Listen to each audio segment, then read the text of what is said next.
Достар, баршаңызға сәлем. Бүгін сіздермен бірге осындай өте дәмді панкейктердің рецептімен бөлісетін боламын. Өте жеңіл рецепт және миксердің де қажеті жоқ.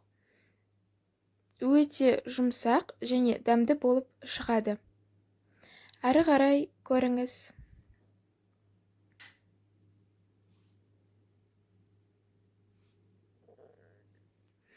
Ең алдымен бізге 2 жұмыртқа, ұн, қант, жылы сүт, май және де разрыхлитель керек болады.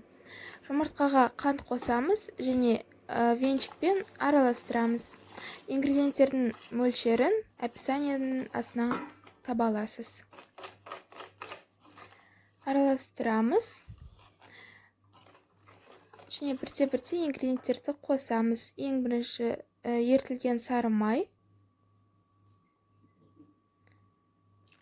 Одан кейін 1 стакан жылы сүт. Сүт жылы болу керек.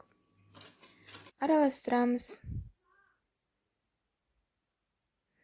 Енді осы массаға ұнды ситадан өткізіп қосамыз.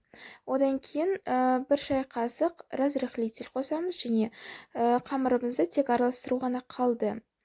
Құрғақ табамызды қыздырамыз және панкейктерімізді өстіп пісіреміз.